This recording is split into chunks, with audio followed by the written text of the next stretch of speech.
Hi, this is Jermaine with Guarantee Rate. Today I wanted to share with you different generations and also rent versus buy. So who are the people on the market right now?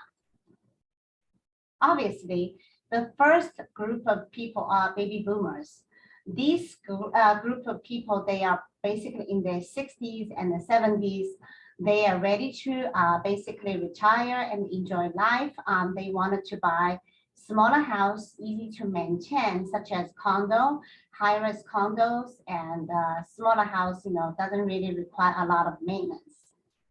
And the next group of people, Generation X, these group of people, they are in their 40s, 50s.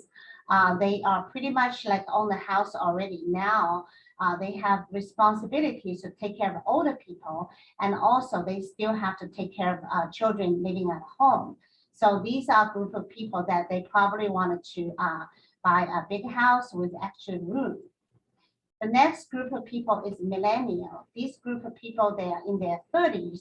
They might be first-time home buyer, or could be some of the ones that they are very experienced in investment.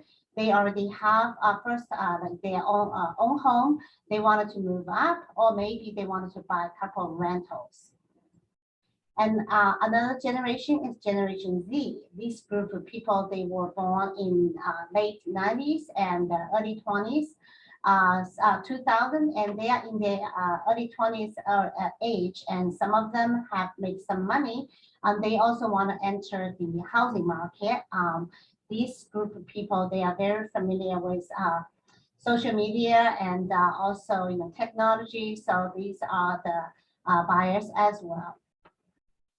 And now I want to talk about multi-generational housing. So what is that? Actually, this concept is very common in the Chinese culture, that basically several generations living in the same house. Could be 3 generations, 4 generations, people living in the same house. So you can take a look in 2021, roughly about 1 out of every 10 home buyers purchased a multi-generational home, and the number of people living in the multi-generational housing has nearly quadrupled over the past 10 years. So the people who like to buy this type of house are Generation X. They are in their 42 to 56, 40 to 50, this type of age group. The benefits of living in the multi-generational housing is easy to take care of the elder people, and also combine the budget. People can pay utilities together. Also take care of, like, the older people can take care of the younger generations, and build a very strong, basically family relationships. So this is basically what's happening in the market right now. So obviously, either they would have to have, let's say, 2 master bedrooms, 1 downstairs, 1 upstairs, or maybe have a casita that the parents can live in the same house. As you can see, in 2020, 12% of people basically buy this type of house, but by the springtime, it's already increased to 15%. And also 28% of the people that increased from 25% to purchase this type of housing to take care of older people. And as you can see, the group age group of the buyers.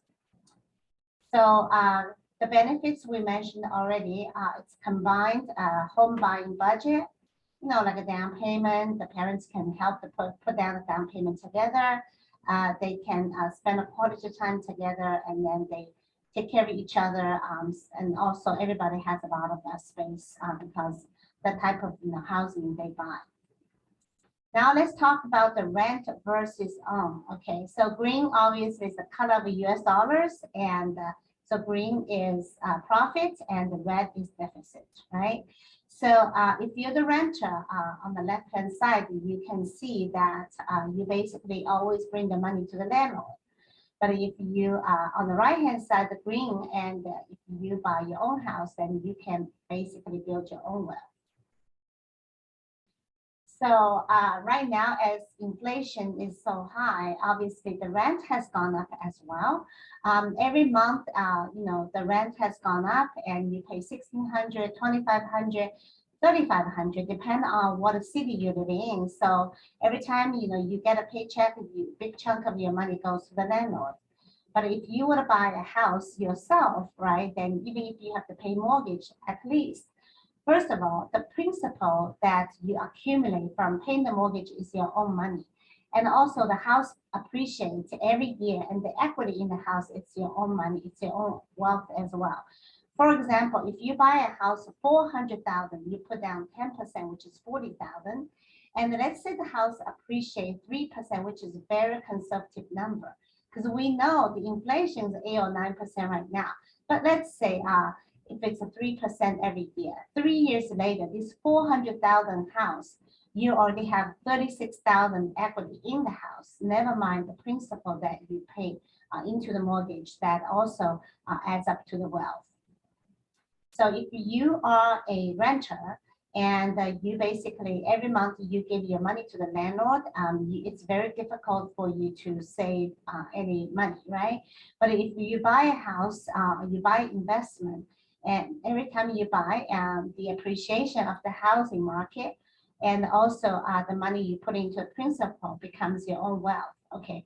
So some of you might say, well, I always pay rent. I don't have any down payment.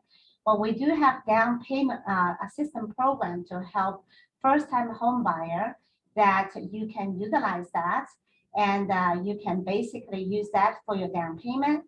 You can save some money for your closing costs, and sometimes the seller is willing to help to give you closing costs. And also maybe some of your parents, relatives can help out a little bit also. Always start from somewhere. You can start from a condo, from a townhouse, but it doesn't have to be a perfect house, but you must have the idea, a concept of how to accumulate the wealth by using mortgage, the tool to build your own wealth. If you have any questions on how to do that, please give me a call. My number is 702-876-8678. Let me help you. Thank you for watching.